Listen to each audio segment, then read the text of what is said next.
Good evening and welcome to part 2 of JOMA's Teen Health webinar series on body image. My name is Hadassah Stein and I will be your moderator today. I'm a third-year medical student at SUNY Downstate in Brooklyn, interested in child and adolescent psychiatry. When I'm not in the hospital, I enjoy long walks, hiking, and going to museums and zoos. I'd like to introduce the Jewish Orthodox Women's Medical Association and the Teen Health Committee. The Jewish Orthodox Women's Medical Association, also known as JALMA, is a nonprofit organization whose membership includes Jewish Orthodox female physicians and trainees. Our goal is to provide health education to our community. It is very common in your teenage years to experience ups and downs with your body image and to feel all kinds of emotions related to your body and how you look. Even though this is common, it's important to feel good in your body and recognize how many things it does. Last week, we spoke to your parents and caregivers about how they can talk to you about body image. Our goal today is to educate you about how best to respect your body and treat it right. Thank you for being here. Before I introduce our first speaker for today, I would like to inform you that we will have a question and answer session after all of the speakers finish speaking. All questions should be posted in the question box. If you would like your questions to remain anonymous, please hit the Remain Anonymous button. There will be no option to post in the chat box. Also, you will notice that every person viewing this webinar is anonymous. You cannot see that other attendees are in this webinar, so your presence here is completely anonymous and your video and voice cannot be enabled. Again, when asking a question, if you would like to remain anonymous to the panelists, please click the Remain Anonymous button. Now I'd like to hand the floor over to Dina Cohn, our first presenter. Dina Cohn, MS, RDN, CEDRDS, is a nutrition therapist who specializes in the treatment of eating disorders, chronic dieting, women's health, and pediatric nutrition. She is the founder of Eat Well Soon, a nutrition counseling group practice in Lakewood, New Jersey, dedicated to helping individuals and families develop lifelong healthy habits and a positive relationship with food. She is passionate about eating disorder prevention, and her recent projects include providing workshops and developing resources for educators, medical professionals, and mental health providers. Okay, thank you so much for having me, and thank you so much to everybody who came on tonight. I hope you'll leave with some good info, and if you're totally bored, then that makes me very happy because it means that you already know everything I have to say, and that's amazing. So let me just share my screen and we'll get started. Okay. So the presentation is called Help, I Don't Like My Body. And one reason it can be hard to like your body in today's world is because there are so many myths that are flying around about what your body's supposed to look like, particularly when it comes to the shape and size of your body. So tonight we're gonna go ahead and do some myth busting. Now, I have a lot to say. I don't have so much time to say it in, so you might notice that I don't cover everything that's on the slides. So if there's anything that you want to know more about or have a question about, please post the question and hopefully we can get to it in the end. Okay. So myth number one is that these are the best years of your life. And I don't know if anybody has ever said this to you, but I remember teachers saying this to me and I was like, oh my goodness, are you serious? This can't be true. Not because being a kid and a teen isn't fun. There's a lot of fun stuff that can happen during these years, but you're basically a body under construction. When you go from a kid to an adult, you're under construction. And there's a lot of awkwardness that can happen when you're under construction. Your body might look different than it did last month or last week. And you're spending your days with friends who are the same age as you, but they might not necessarily be the same size as you, because sometimes people gain weight first and then grow. Other times people first grow and then gain weight. So not only is there a lot of change happening in your own body, but you're really looking different from the people around you.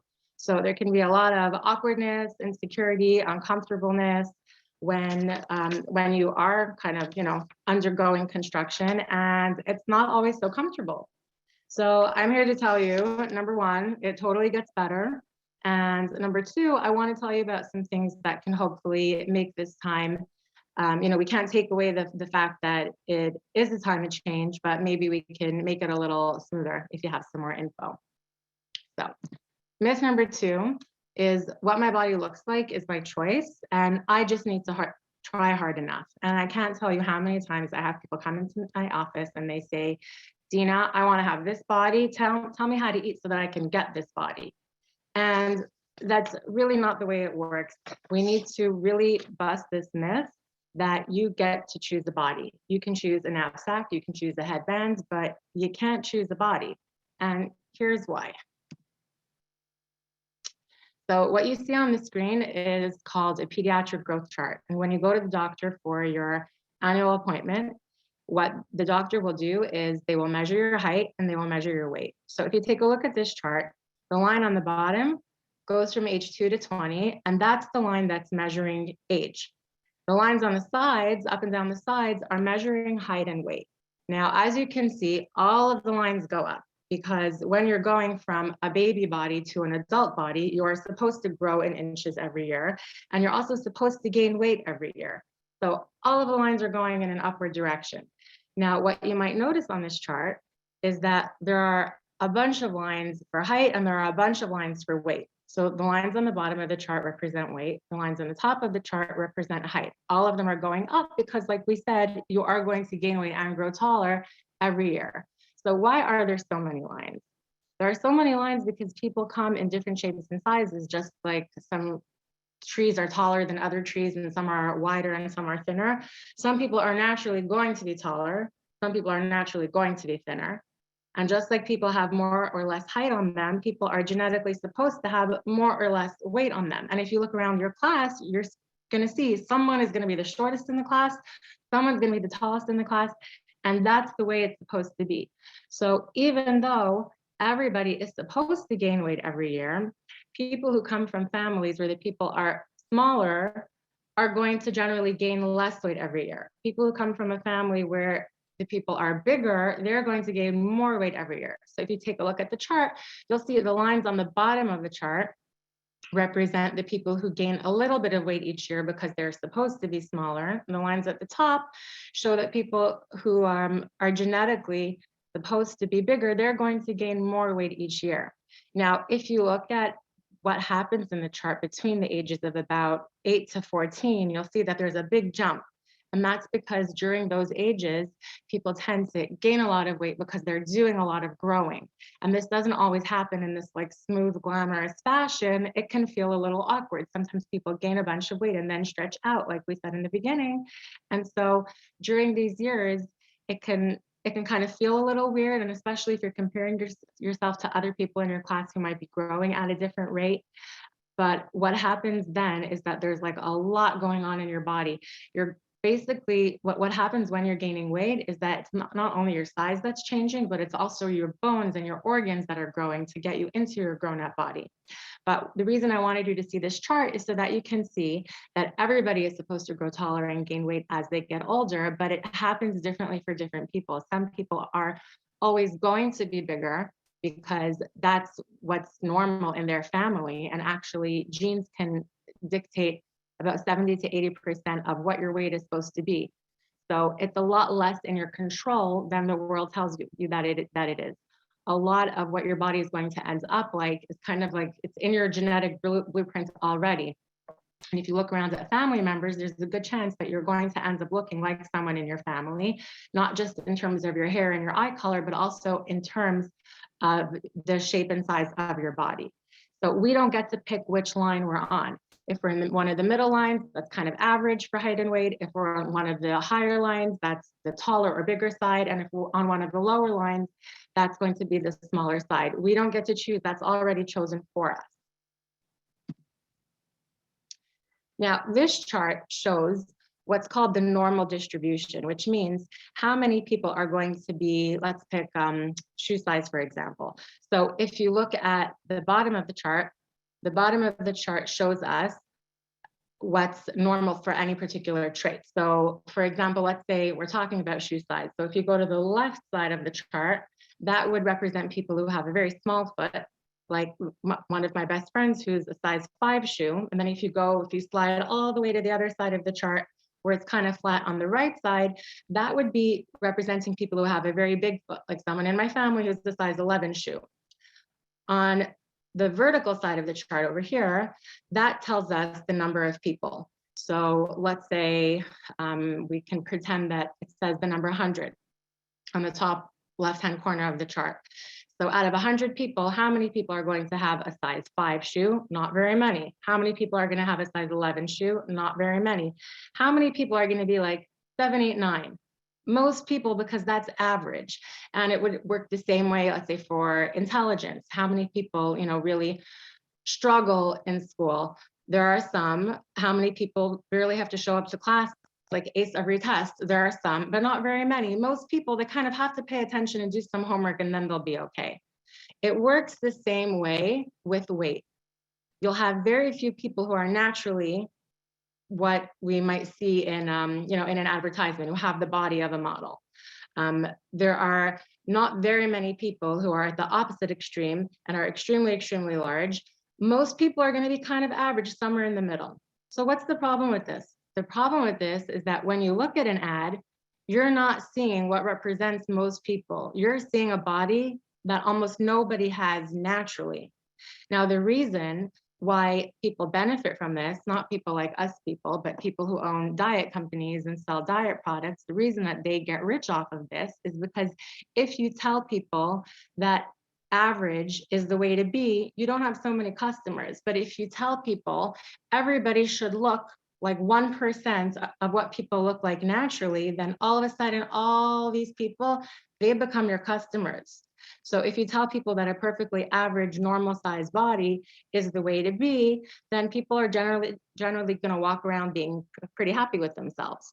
But if you tell people this body that almost nobody has, this is the body that you should have, and all of a sudden everybody's all frantic trying to run and buy products that are gonna, that promise to give them the body that they want to have.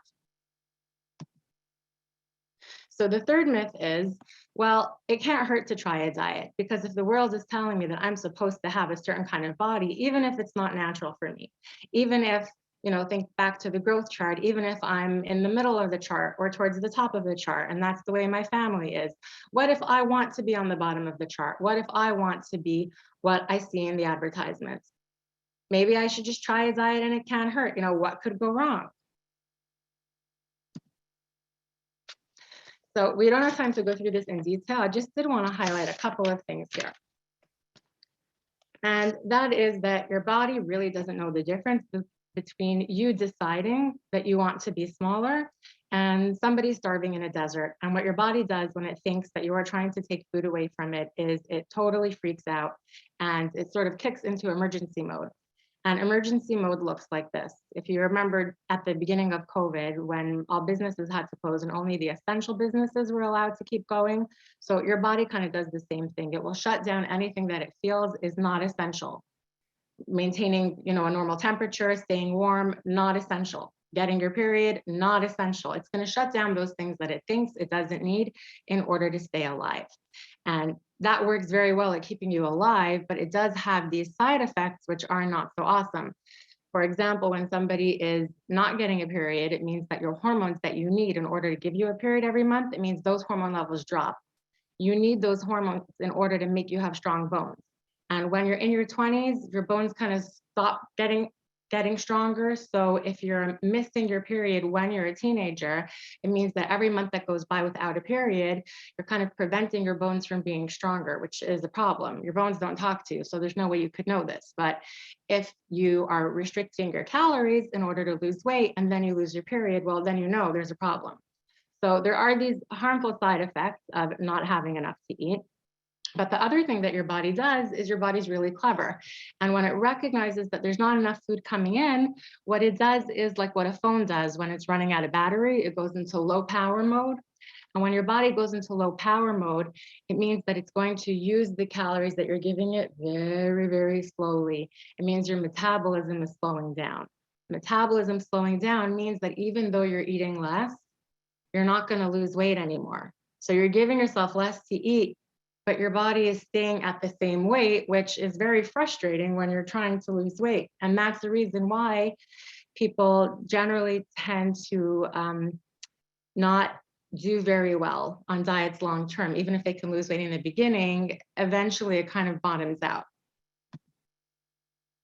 And this is an illustration that shows what happens when somebody goes on a diet. Your body really doesn't appreciate it. And your body's like, 1 second, we remember what happened when you went on a diet and you lost weight. That wasn't very good for us.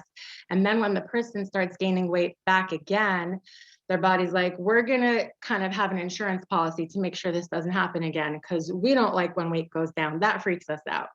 So set point means that there is a weight range where your body's comfortable. Just like your body has a temperature where it's comfortable, and when you get too hot, you sweat, and when you get too cold, you shiver. Your body likes to have this like nice range of temperature where things work well. And your body also likes to have that nice weight range where it feels good and comfortable. And so when you go on a diet and try and make yourself weigh less than your body's comfortable with, it's going to try and make sure it doesn't happen again, and it's going to add on a little extra for insurance. So what that means is that with every diet that somebody goes on, they tend to eventually put on more and more weight. And I've had so many people in my office in their 30s, 40s, 50s telling me, Dina, I wish I had never gone on that first diet. I wish I just would have stayed where I was right then. Because if they look back, they can see that with every diet, more and more weight came on. Now, I just want to be clear. What I'm not saying here is that it is worse to be heavier. I firmly believe that every shape and size is a perfectly fine, okay shape and size. The reason I'm bringing this up is because if somebody goes on a diet in order to be smaller, I just feel like it's fair for everyone to know that the opposite result is more likely to happen. Okay, so what does your brain do when you're on a diet? Your mind works together with your body, and it goes into this freak out mode where it gets really worried that you're going to starve. Now, if you think about somebody who is starving in the desert, if they lie down and just, enjoy whatever breeze is there, they're not going to last very long. But if they're like, oh my goodness, food, where can I go and get some food? And if they're thinking about food all the time, they're much more likely to survive. So when someone goes on a diet, they're not going to be able to just be like totally zen about life. They're going to be busy thinking about food in an effort to get some. Now, again, this is pretty inconvenient. If you're trying to eat less and then your brain is thinking about food all the time, like that's not a very fun situation. It's sort of counterproductive. And the other thing that can happen is that eventually people can give into cravings and they can end up eating a lot more than they normally would. So for example, if someone's like, I smell brownies, I really want some, but I can't have some because I'm on a diet, they're much more likely to be the ones at midnight looking for the brownies in the freezer and then eating all the brownies rather than someone who can eat a brownie and move on with life. So it can end up actually really messing with your eating in a way that never would have happened had you never gone on a diet. And this is just a little chart that shows the cycle of what happens. So somebody goes on a diet, they restrict what they're eating, they start feeling really deprived because, forbidden fruit is always sweeter. We always want the things we can't have. Then they start really craving that food and thinking about it all the time. Then they give in to that craving and eat the stuff, feel really bad about it, and then say, oh no, I messed up. Today was awful. Tomorrow I'm going to be perfect on my diet. And it goes around again and again.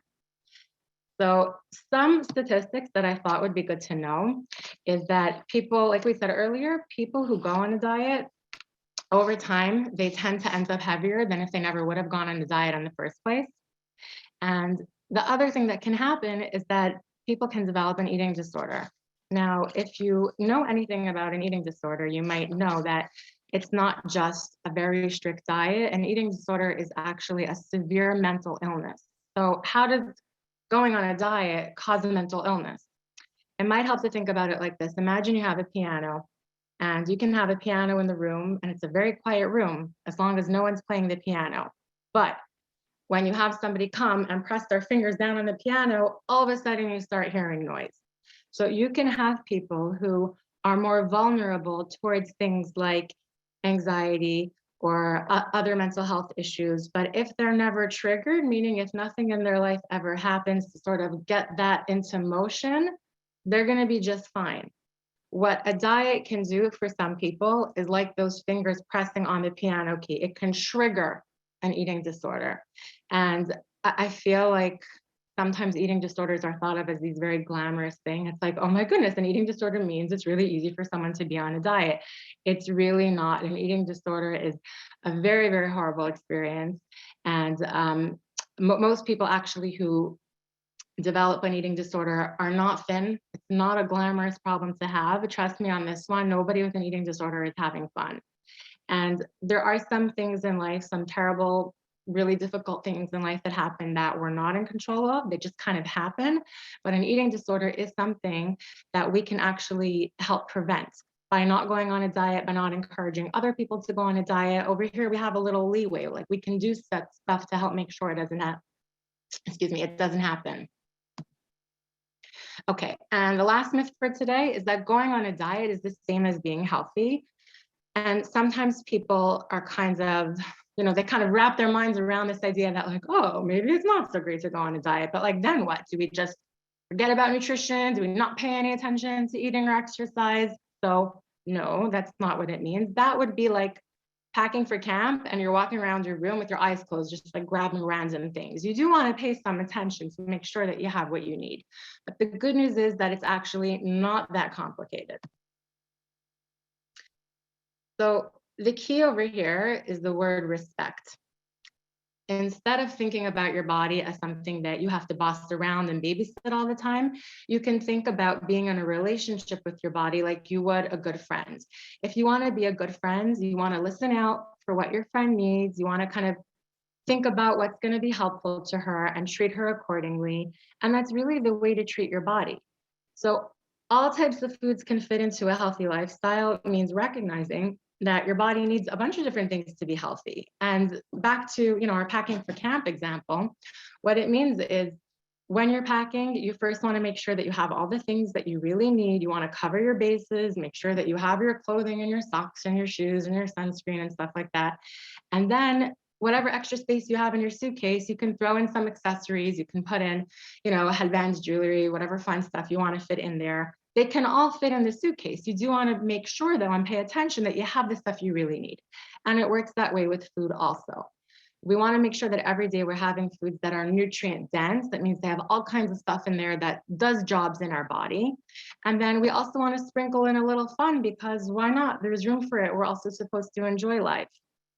And making food decisions based on how you feel on the inside and not on how you think the food's going to make your body look on the outside, that's really the best way to maintain a healthy weight and to take good care of yourself.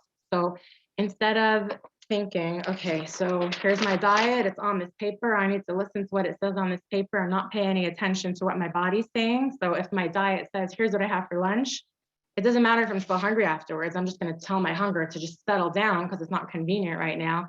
That's not very respectful. And if you think about it, the way that our bodies communicate to us that they need things is through sensations. So when you start to feel your eyes closing, it's probably a good idea to go to bed. When you start to feel your stomach grumbling, it's probably a good idea to eat something. Your body's not going to give you the wrong information. It doesn't want to mess you up. But what happens when people go on a diet is that they learn to ignore what their body's saying. And really, those signals are really precious to us. And we want to keep those. And last but not least, I really want you all to remember that, yes, your appearance is a part of you. We're not ignoring the fact that you look like what you look like. It's a part of you, but really it's just a sliver of who you are. And if you look at the pie chart with the different colors on the right side, you can pretend that that really represents all the different things that make up who you are, your personality, the things you like to do, the good things you do, your talents. If you think about why you pick your friends, probably the way they look isn't like a major factor. You pick them because they're fun to be around and they're nice to you and they're just like enjoyable to hang out with. And I'm sure that's the way people see you also. So your appearance is a part of you, but it's just one sliver of who you are.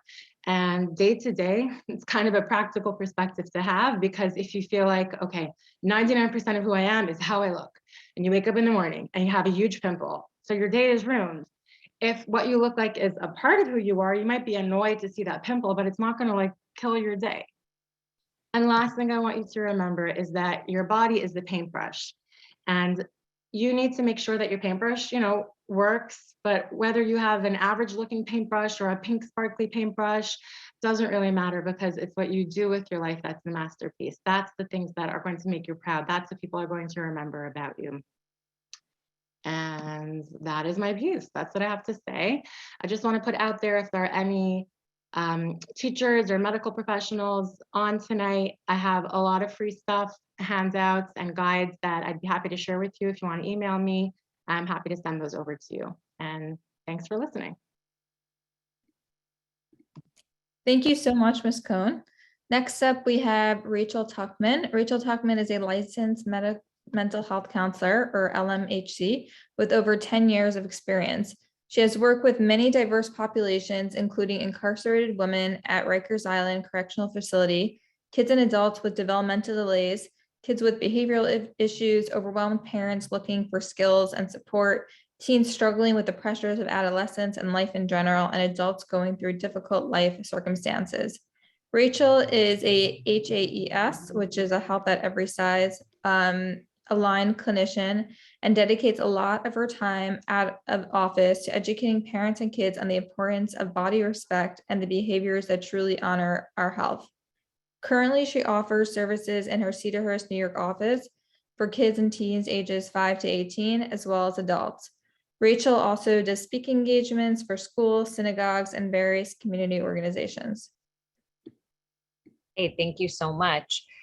Thank you, Dina. That was amazing. And I'm going to kind of like touch on a little bit of what Dina said in my own presentation. But before, I want to show you guys a short video, about like 4 minutes of it. It's like 5.5 minutes. So afterwards, we can definitely share the link and you can watch the rest of it if you want. But I'll show the first 4 minutes. But I just want to intro it by just talking about, it's a video about body image. And I just want to talk about what body image is.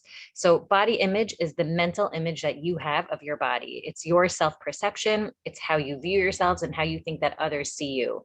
It is not determined by how you look or how much you weigh. So I know a lot of people think that, oh, when I look a certain way, or when I weigh a certain amount, that I'm going to feel real, or when my hair is straight, or when my pimple is gone, I'm going to feel better about myself. And while sometimes those things can make us feel better, those are actually very temporary things. And our body image is everything that's up here in our brain and not here on the outside. So our relationship with ourself influences our body image. And it takes a lot of time to heal. And thankfully, you guys are young now, and you're at a really important stage where if we do the work to teach you healthy ways of thinking, you can actually have a really strong positive body image in a world that doesn't want you to feel good about your body. Because like Dina said, this way they can sell you things and make money off of you if they tell you that you have to make sure you don't have gray hair and you don't have wrinkles and you don't have cellulite and you don't have stretch marks, all the things that normal bodies do. These companies want to tell you, no, your body's not supposed to do that. And if you buy our product, then that won't happen to you. So it's important for us to know that we're always going to be working on our body image. The way that we feel about our bodies influences how we treat them. And that's why it's so important that we really work on maintaining a positive body image, because we want to take care of ourselves. So I just want to show you this short video. We're going to start this and then I'm going to continue. Like, not so much their face, but their body is. Like, they always complain like, oh, I'm too chubby, or like, oh, I look like this. I have struggled with my body. Yeah, I feel sometimes really insecure in my own skin about it. My legs, for instance, there's that whole entire like trend in the media about the thigh gap. Like, I don't have that. Like, that makes me not normal. That makes me not beautiful. I think I've gotten to the point where I accept that. I don't know. I still kind of struggle with that. I have this friend who's like super skinny and like, because she's always dancing. And I feel like I wish that, like, my mom says I'm skinny or something, but not all the time that makes you really think that you're actually skinny, because it's from your mom or your dad. And they just tell you the best things about you. Maybe it's true, maybe it's not. And so I wear black leggings because I feel they make me look small or skinny. People used to call me fat all the time, and it would really bring me down. Especially within my friend group at school, all the girls are so skinny. Like, it's crazy. I don't like think I'm large or anything like that, but I'm definitely not as skinny as all my friends. And I used to really, really struggle with that, especially in the beginning of the years of high school. I just want to kind of fit in the best that I can. Sometimes my height comes into being insecure because like I'm so much taller than like most of my friends. I was by far the tallest girl, always. And up until about like literally like senior year of high school this year, I was taller than a lot of the boys in my class. I hated it. Like it drove me crazy. Like I would come back from camp even, and my mom would always say to me like, oh, you have the tall girl slouch. Like you have to stand up more, because I'd literally slouch. So I was shorter. They would say all sorts of things to me, and it was really hurtful, but I just brushed it off. The other day, this girl I know posted on her Finsta saying people that don't look good in bikinis shouldn't go out in public in bikinis. And it started like this whole big thing. And it hurt a lot of like my own friends' feelings. The other day, actually, I saw a comment on one of my really good friends. It was saying, "You're so fat, like you need to lose weight." When I was in middle school, they had Decade Day. I dressed as Madonna. And the kid in my grade came up to me and he goes, "Who are you supposed to be?" I'm like, I'm Madonna. And he goes, "Isn't Madonna supposed to be skinny?" I don't know, what do you even say to that? In 8th grade, I didn't necessarily struggle with an eating disorder, but I definitely like went through periods of time where I would be like fasting. Lately, there are a lot of people out there who advertise having a larger butt or larger breasts and then a tiny skinny waist. I know a term nowadays is slim thick. So even if some parts of you are slim, other parts of you have to be full. And, you know, it has to be a good balance in everything in your face. Everything has to be proportional. Honestly, I just don't really feel comfortable in my own skin sometimes. I just don't look in the mirror often and just call it a day. I just don't feel comfortable about my height, how my face structure is, sometimes the nose. I don't know. I just avoid looking in the mirror because if I do, then I'll just think of how I want to be. But if I don't, I just think, hey, this is how I am. Let's deal with it. I would just say find something that you love on your body. You have to love something. I like about my body is that Okay, we could pause I it. have good muscles in my leg from doing it. Yeah. Okay. So I just want you guys to think about how that felt, like listening to those girls talk. Maybe you could relate to some of the things they were saying, but even how like we've turned like calling somebody fat into like an insult, that we say fat is something bad, something that you never ever want to be. And I actually want to just bring your attention to the fact that like fat is not a bad thing, you know, and I want everyone to understand there are different body types. Just like, you know, sometimes people get insulted when they say, "Oh, you're so short," or "Oh, you're so tall," right? These girls were saying they felt like it was an insult. So number one is we have to stop talking about people's bodies completely, right? Stop commenting on people's bodies. You're tall, you're short, you're fat, you're small, none of that. You can tell your friend, "I love your outfit. It's so beautiful. Your eyes are so pretty." But I think we need to focus more on like who we are as people and less on our bodies. So I just want to point that out also, that fat is not a bad thing. Everyone has fat on their bodies. Some people have more and some people have less. And I want you to think about that also, like how you use fat. When you're feeling bad about yourself, do you say, "Oh, I'm so fat"? And think about that. Again, we use fat as like a way of like, I feel disgusting or gross or ugly. And I want us to pay attention to the truth that fat is not any of those things, but we've been taught that that's like the worst thing you can be. So just thinking about how those girls were speaking, and if you at any point felt like bad, like, why is she saying that about herself? She's only 11 years old, or she's only 10 years old, or she's 18. Maybe have the same compassion for yourself, because I think you've probably talked about yourself this way sometimes. And so it's so important that if you hear yourself in any of these girls, if you've said the same things, or you worried about not having a thigh gap, or not, you know, putting on a certain dress or a bathing suit or a shirt, saying to yourself, just like I thought that it was so sad when those girls were saying that, you know, that I wish they didn't feel that way and I wanted to make them feel better, I should also give myself that same like love and respect and kindness. That's really important. So what makes us feel that way? You know, that we need to look a certain way or be a certain weight or have certain skin or whatever it is. These girls were saying they hear it in the media, in magazines, on TV. If they're on Instagram or social media, they see it. So we're really given a message from the time we're very young that this is what beauty looks like. And this is what it means to be beautiful. And it's a very, very narrow standard, right? It's like a certain body type and certain skin and a certain nose and a certain jawline. And it's actually just That's one way a person can look. And so I think it's important for us to remember that when you're on social media, we know this, we've seen a lot of this in the news also. The more time you spend on social media, you don't even have to spend that much time. The truth is, they've seen even 7 minutes on social media, but being on social media can really make you feel bad about yourself if you're following a lot of people that look the same or tell you that you have to do this kind of workout or eat this kind of food or have this kind of hair. So pay attention to who you follow on social media and how they're behaving and how they're talking about their bodies and how they're talking about themselves. Really pay attention to that. And remember also that so much of what you see online is not real. We know that people use filters. You might even use filters sometime. And I would say if you do use a filter, think about like how that can really mess with your own head, because if you see yourself in a filter and then you see yourself without the filter, you might feel really, really bad about yourself. Like I know that when I've experimented with it for my job to see like, what's this filter? Like I'll see the filter and then I see myself and I'm like, oh gosh, like I thought I looked okay before the filter. Like even I'll feel bad about myself. And I don't generally struggle with this stuff.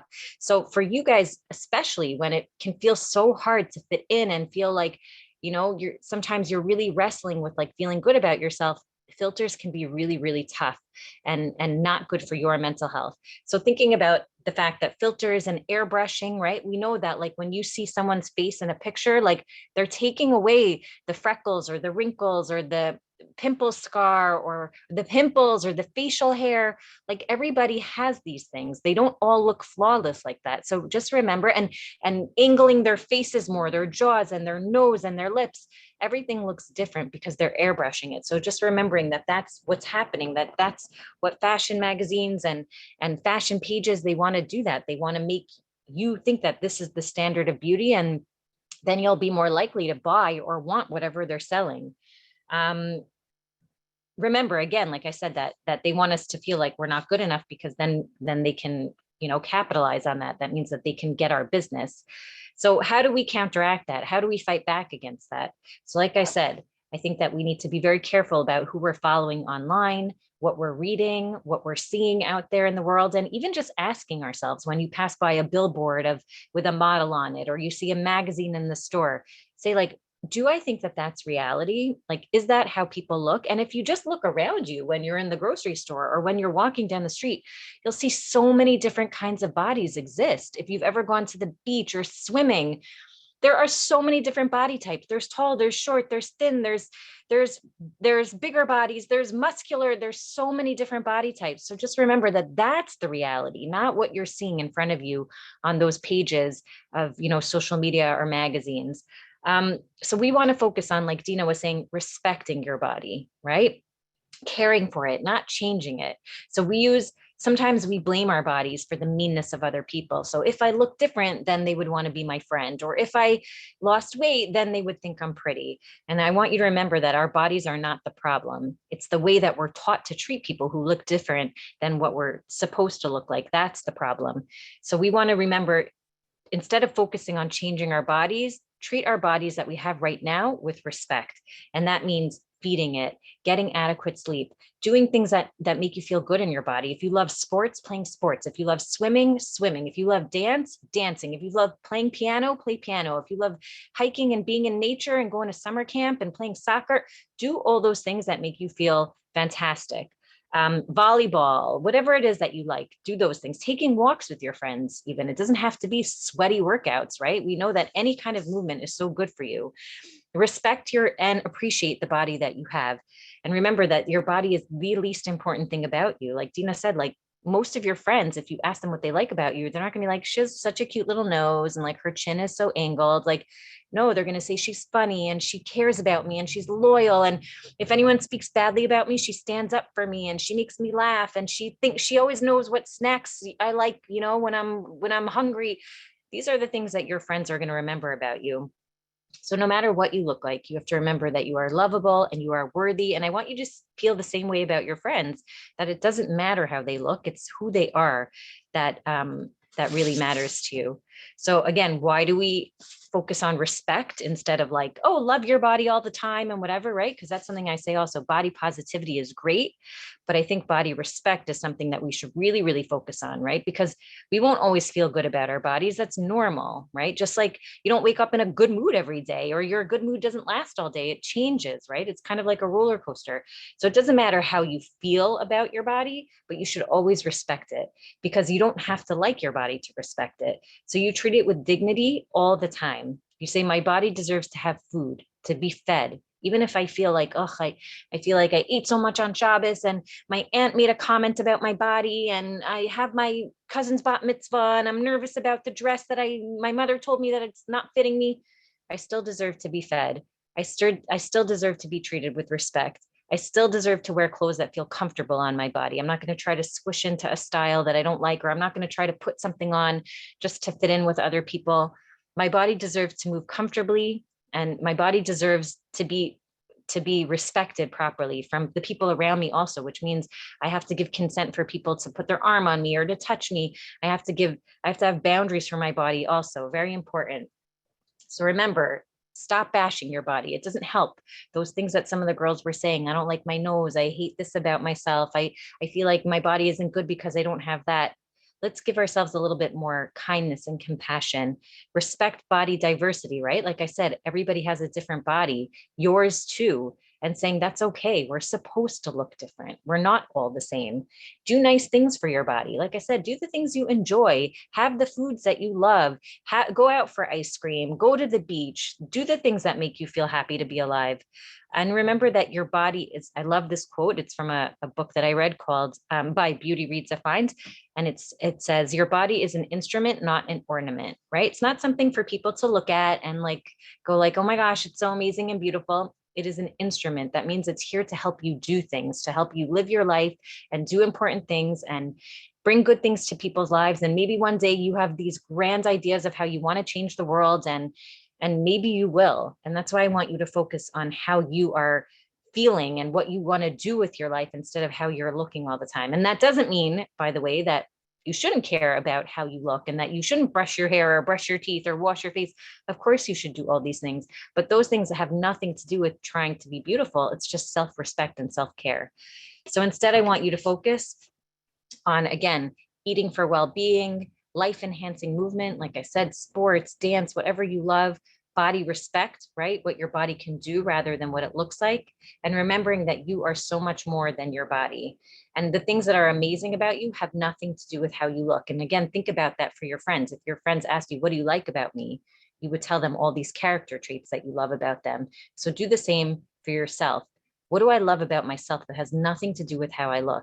And I do think it's important too, like those girls were saying in the video, find something about you that you like. So maybe you love your teeth, or you love your smile, or you love your hair, or you have great nails, or you have nice feet, something on your body that you appreciate, or you're strong, right? Or you can run really fast. Focusing on something that you like about your physical appearance is really great. But if it is hard for you to find that, that's okay. And I don't want you to beat yourself up about it, but I do want you to remember that you're so much more than your body, and that throughout your life, your body is going to change constantly. It'll go up, it'll go down, it'll go in, it'll go out. And so that's why it's so important for you to, again, work on that body image from the inside, to learn to just love and respect and value your body no matter how it looks. Thanks so much, guys. Thank you, Rachel, for sharing your perspective. Dr. Gail Gutman will now speak to us about the medical perspective of body image and sequelae. Dr. Gutman is a board-certified pediatrician and currently a fellow in adolescent medicine at Crohn's Children's Medical Center. She is a doctor for teenagers. Dr. Gutman serves as the co-chair of JALMA's Teen Health Committee. In her spare time, she enjoys running and is the proud finisher of 5 full marathons. Wow. Several half marathons and 1 triathlon. Thank you, Hadassah. Hi, everyone. So my name is Gail Gutman. I am a doctor for teenagers, and I'm very excited to be here today. All right, I'm going to share my screen.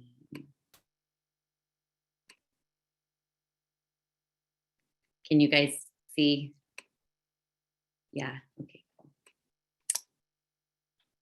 cool.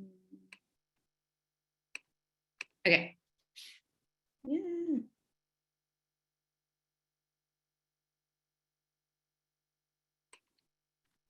Right. Okay. So what happens if I don't eat right?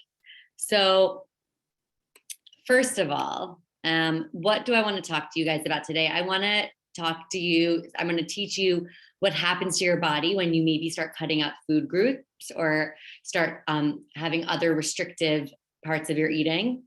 I want to talk about signs that you might be able to pick up in yourself or in your friends that might show you that you're thinking about food in maybe a less healthy way.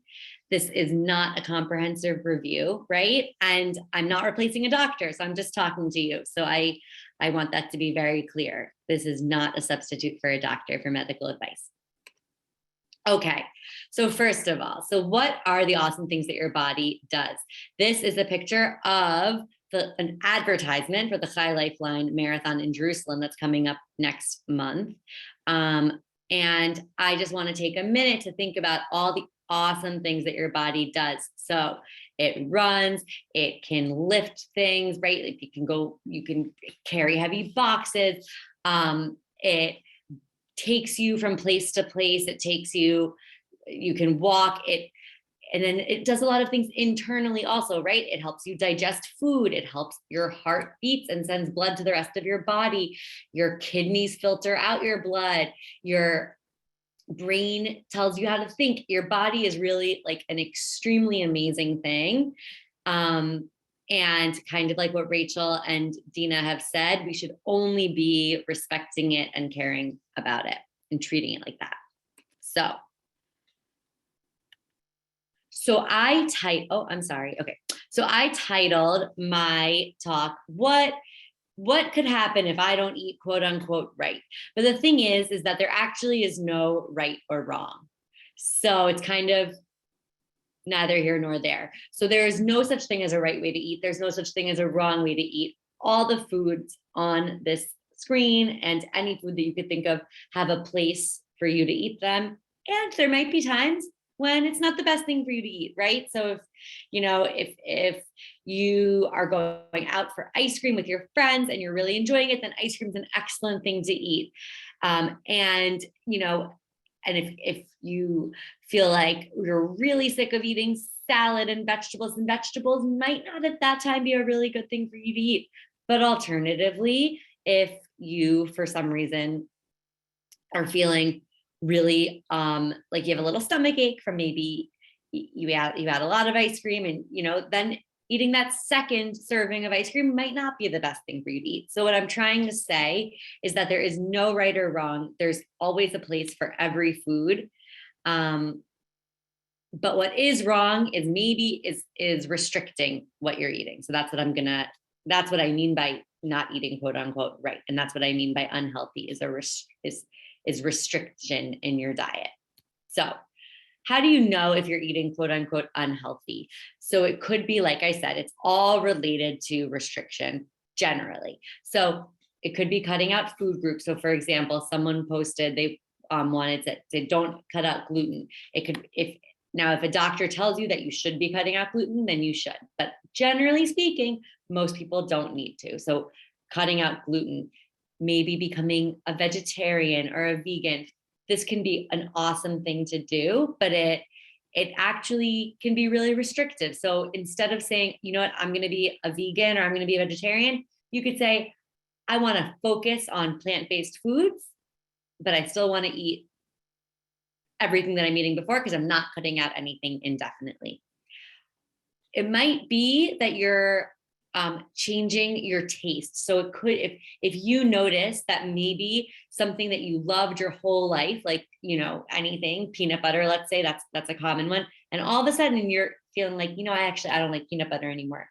It could be true, but it could be that there's something psychological going on that's making you not like peanut butter as much as you used to not like it. And that's something to be really, really careful about. So if you notice that in yourself or in a friend, think about it. Yeah. And then finally, following a certain diet. So if if you have decided, and this is what Dina emphasized, but if you've decided that you're going to go on a diet, that's probably not the best idea. And that's probably not the healthiest idea. So definitely something to think about in yourself. Now, what are things that can happen to you if you do start restricting foods? So now I'm going to spend the rest of my talk just giving you a little warning about what might happen if you're not able, if you're cutting out food groups and you're not giving your body the energy that it deserves or that it needs, really. And Dina started to touch on this, so I'm just gonna go through it again. So you might find yourself getting a lot of headaches. That could be a sign. You might find that you feel really tired. And like, even if you have a good night's sleep, you wake up and you still feel really tired. You might notice that you have a change in your personality. So you might start feeling a little more withdrawn, or you might start feeling a little sadder. And you might feel cold. You might not be around people and they might say, I'm not so cold. And you might be the only person in the room who's cold. This is very common, especially in girls. So, don't worry about it don't necessarily worry about it, but it's just something to keep in mind. You might have a lot of belly symptoms. So you might feel constipated. When you go to the bathroom, it might be very hard, and you might feel like you have to strain. That's something that can happen when you start not eating enough or cutting out certain food groups. Your belly might actually hurt, and you might feel bloated. There are a lot of changes in your skin that can happen. So your skin might become very, very dry, and maybe flaky. They might have this hair on it, which is right here. You can see the hair on the baby. You know how babies have really nice, soft, fine hair. So that could happen if you're not eating enough. Your skin might look paler than usual, and you might bruise more easily. And then, like Dina said, so you might start, if you're a girl, girl who's gotten your period already, you might start missing your period, or you might start having irregular periods. And then what happens, like Dina said, is that then your bones could become weaker, or really they could stop becoming stronger, right? Because you're teenagers and you're growing, and every single day your bones are becoming stronger. And if you start missing your period, you lose out on those hormones, and you're missing out on that time when your bones can become stronger. Now, just to let you know, this is something that is reversible, the weakening of the bones. So if it's going on, it's nothing that's necessarily going to have any permanent damage, but it's something to think about.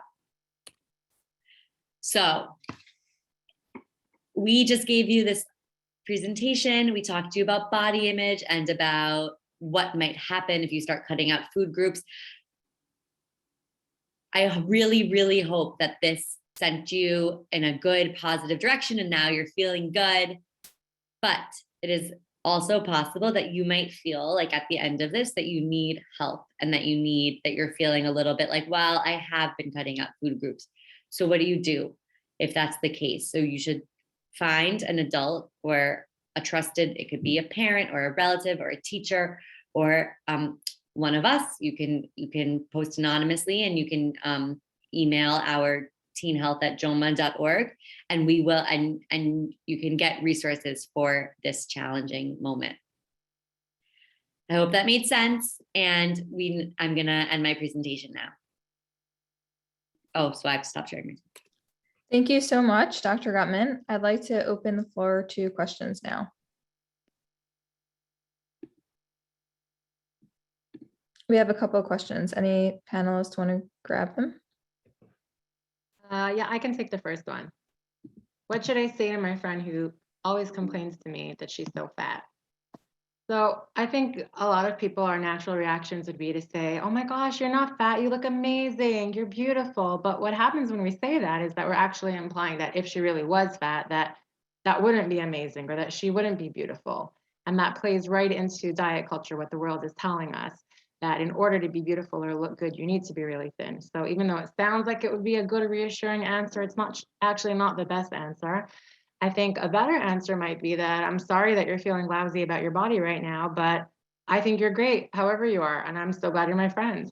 And just to kind of circumvent that. And if if you sense that your friend is really having a hard time in her body in general, then you can kind of encourage her to get help. But if she's just having a bad day, then probably what she needs to hear is just that you're there for her and you think she's great stuff, no matter what she looks like.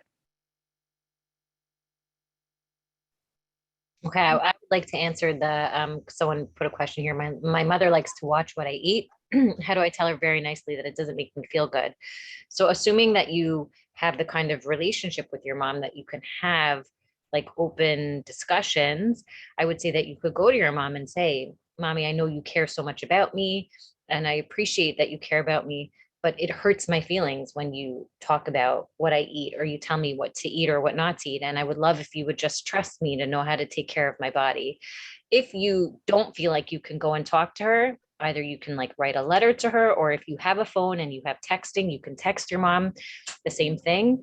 But it's important to tell our parents when they're doing things that hurt us. And I know for sure, like for me as a mom, if I'm doing something that I think is helpful to my kids, but they don't want that help or they don't find it helpful, I definitely want to know. So you can say it in a really respectful way. And that's actually called something, it's something called setting a boundary, which is such an important skill for you to have in life, that if someone's doing something that's hurtful to you, you can let them know so that they can stop. Right. And again, your mom might be like, well, I'm worried about your health and and that's not good for you. And you could say, thank you. And I know you care about me, but I really want you to trust me that I can take care of my body and to not comment on the food I'm eating. And that's like an uncomfortable conversation. But again, if you feel like your mom will respond well, or your dad, whoever it is that you're talking to, it's really important to like have that conversation in person. But if it's hard to do that, I think writing a letter or a text is also really great. And there's nothing wrong with that.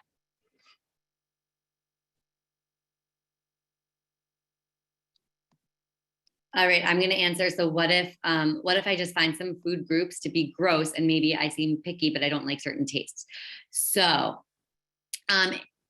generally speaking, if you find certain food groups to be gross and you have your whole life, you know, that can sometimes, and if you're able to maintain your weight and you're able to stay on that curve, like what Dina showed, then that's okay. But if you have developed a pickier eating, or if you're becoming pickier and pickier, that can be really, really dangerous. And that is something to speak to your doctor about.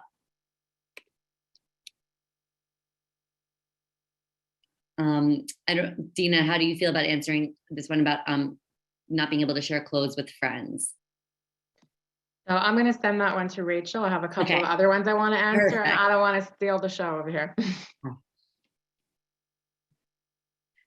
Do you want to answer whichever one you want to answer? Oh, I was going to let Rachel answer that one. Okay.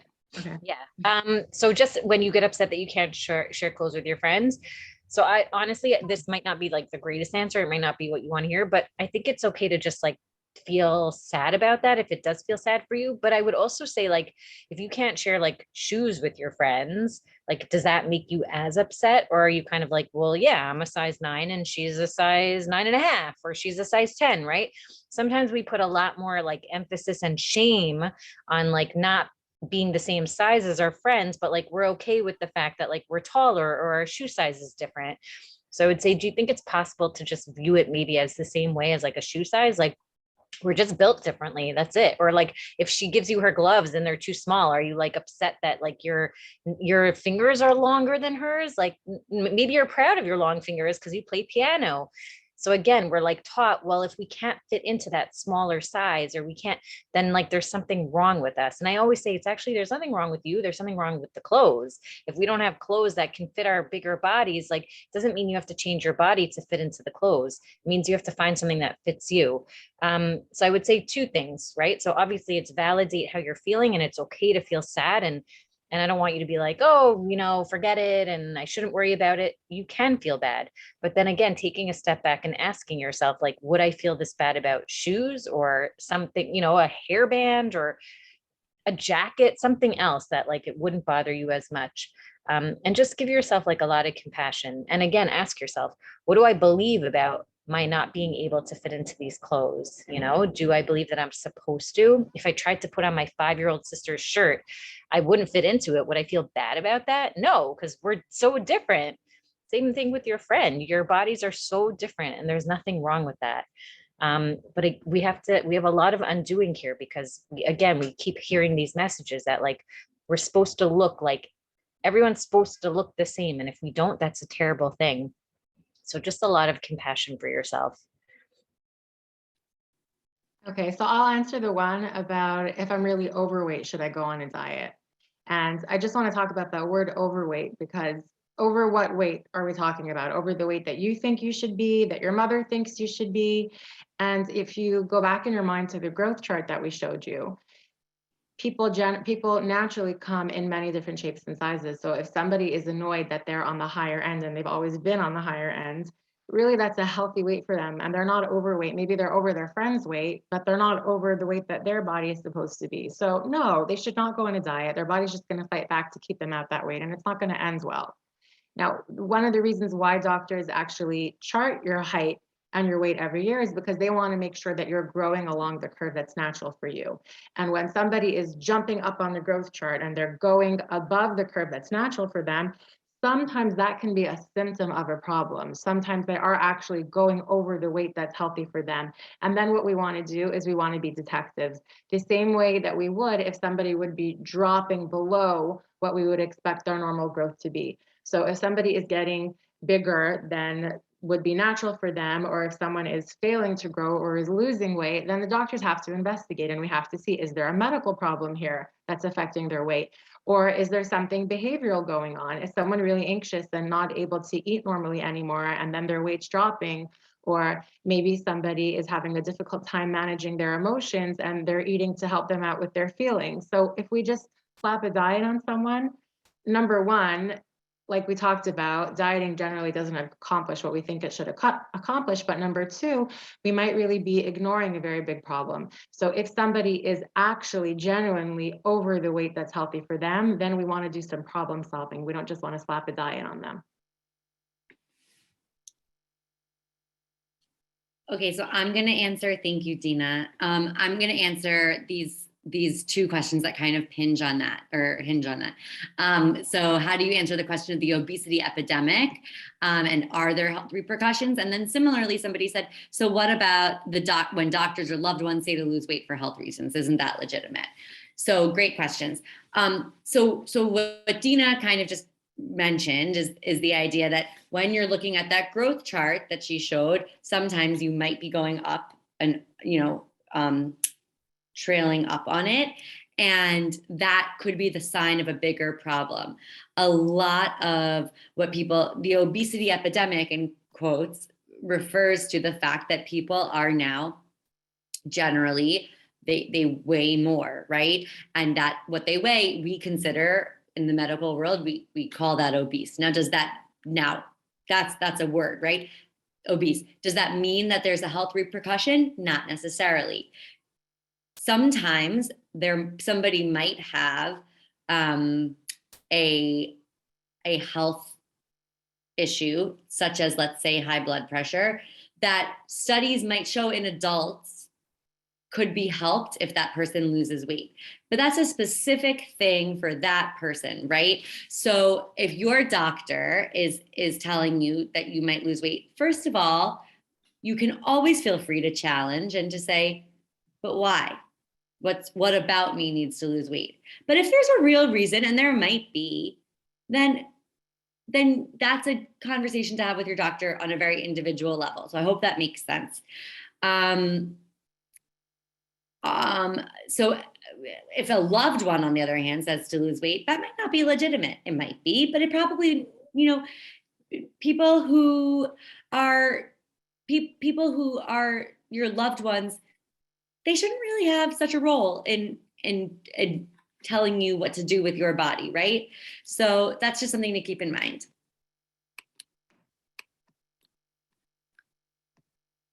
Okay, I just want to add something to that a lot of times doctors don't have so much time to sit with a patient and really discuss what does your exercise look like, what do your eating habits look like, and it can happen that a doctor will make an assumption about somebody's lifestyle just based on their size.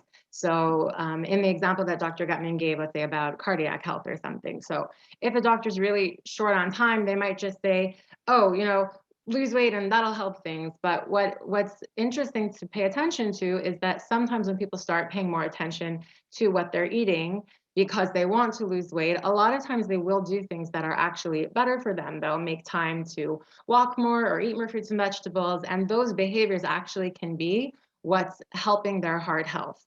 And we don't really have a great way to help people lose weight and keep it off. Usually what will happen is that they'll gain the weight back. Maybe they'll gain back even more weight. Like we said, they might end up with disordered eating, which also isn't great. So going into it with the goal of I need to make my body smaller very often doesn't have great outcomes, but doing the healthy behaviors, that can be the thing that's actually healthier. Now, like we said, doctors are sometimes short in time. They don't have time to do a whole full interview and assessment about the person's lifestyle. So they might just say something like, oh, lose weight, when really the helpful thing is actually focusing on those healthier behaviors. So just wanted to put that in. Yeah, you know what? So somebody wrote, somebody wrote, is there a way to lose weight in a healthy way? So the answer, of course, is complicated. But what I want to say to you all, because you are all teenagers, right? Almost very, very rarely, almost never, is it ever okay or healthy for a growing kid to lose weight, right? Because that doesn't make sense. Because kids, as they grow, they have to gain weight. So even if a doctor has before said to somebody, a kid, a teenager or a kid, that they should lose weight, what they really probably meant was they should stay the same. That they should, and so it is very, very hard to find a healthy way to lose weight when you're a growing kid. For adults, it could maybe be a different story, but right now you are in your teenage years. You're in a time that's marked by growth physically and emotionally, and it doesn't make sense to lose weight at this age. Okay, I'm going to jump in one more time. One quick thing I want to say is that if you are at the doctor and the doctor says your weight is perfect and you're 10 years old, that is not your perfect weight when you're 20 years old. So just keep it in mind. That's a very good point. Yes. And someone here asked, what's the difference between dieting and eating healthy? I think that's such an important question because I think very often people think dieting, right, is eating healthy. And I actually see this a lot with teenage girls where they'll be like, one week they're like eating cake and cookies. And then they're like, oh my gosh, this week I'm going to eat healthy and I'm only going to have salad and carrots and like no carbs.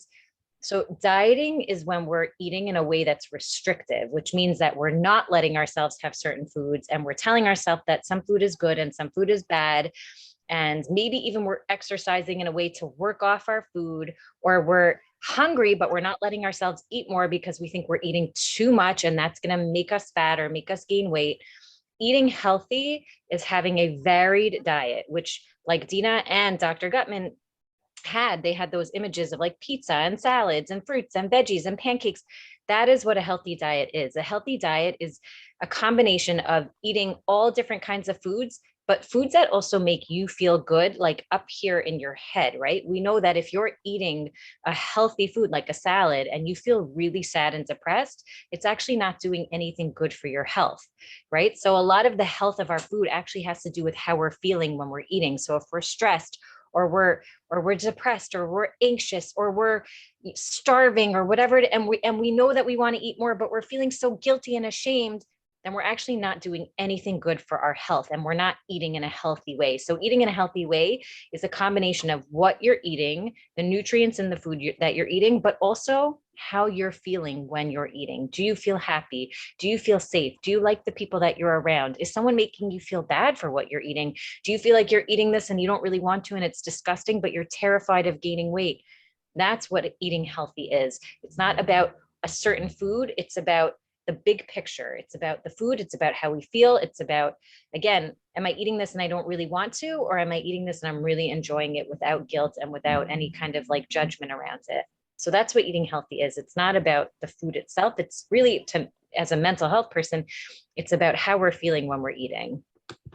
Yeah, Rachel, I totally agree. And there was a question where somebody wrote that they feel very guilty after eating and they feel like they have to exercise after eating. And she wants to know, is that a problem? So the answer is yes, that is a problem. And a way to sort of diagnose whether your thoughts and behaviors around food are problematic is to assess when am I thinking about food. If you're thinking about food when it's time to make a food decision, like what do I want to eat for breakfast, or what am I going to pack for lunch, or what do I want to order at the restaurant, that's a good time to be thinking about food.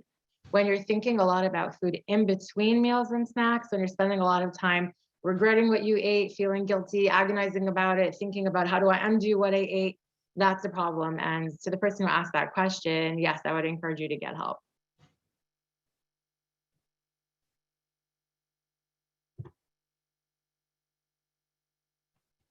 I'm just going to talk a little bit about the overeating, but Dina, you might want to add more to this. But when people are overeating, a lot of the time, usually sometimes, not a lot of time, I would say sometimes it's like an emotional thing, right? Sometimes it's like a numbing. And so we're just eating because we're bored, or we're sad, or we're nervous that we're not going to have food again, or we didn't eat all day. And so we're eating so much that we think that we're overeating. So I would say really pay attention. If you feel like you're overeating and you're, feeling really bad afterwards and feeling like full and disgusting and your body doesn't feel good, then I would ask a few questions that you think about. Number one, am I eating enough during the day? Right. So that when I sit down and I finally have food in front of me, that I don't feel like I have to eat everything in front of me, but also like, what is food doing for you? Sometimes we use food in a way to like cope with our emotions, which is not always bad, right? Sometimes it is, food can be comforting and it can be something that makes us feel good. But when that's the only thing that makes us feel good, or it helps us to not feel anything, that's when it becomes a problem. So if you feel like you are overeating, I would say talk to either a dietitian like Dina, or a therapist like me, someone who is very important, that you should make sure that there's someone who's non-diet, that they won't tell you, a young growing girl, to go on a diet, but that they'll help you understand like what food is doing for you, that you're having a hard time listening to your body and eating in a way that feels good. Yeah, I think that's absolutely right. And I will just point out that it's not nearly as common to see overeating in the absence of dieting, or feeling like you should be on a diet. So I actually read an interesting study that said that people who are restrained eaters, meaning that they're on a diet or they feel like they should be on a diet, when they're stressed out, they're much more likely to overeat. And people who are not restrained eaters, meaning they just kind of listen to their bodies and don't think about it all that much, when they're stressed out, they tend to eat less. And this is definitely something I see in my practice. People will come in and they'll say, oh, I'm an emotional eater. And it turns out they've been dieting on and off half their life. And they have all these food rules, which they constantly break and refresh and break and refresh. And then they think that they're emotional eaters. Now, do they maybe sometimes eat when they're sad or bored or lonely? Sure. But I think a lot of the problem very often can be solved by making sure that you're eating enough during the day and that you don't have so many rules about food. Thank you. So we're going to start to wrap up. I hope that we answered everyone's questions. So thank you so much, everyone, for joining us today. We hope this was a helpful and informative session for you. Just a few reminders as we close. If you have any questions or feedback, please email teenhealth@joma.org. The feedback greatly helps us with our webinar planning. We hope to be able to provide teen education like this multiple times throughout the year. We will also be reaching out about what topics you may want to see webinars on in the future. And as always, a thank you to the team at JOMA, Dr. Sharon Stoll, Shoshana Lunzer, Dr. Alyssa Minkin, Mary Kurlansky, Brendan Newman, Chaim Miller, Dr. Gail Gutman, Dr. Jackie Bignon, and Dr. Mimi Knoll. Thank you so much for joining us, and please stay tuned for future teen health webinars. Thank you, everyone. It was such a pleasure.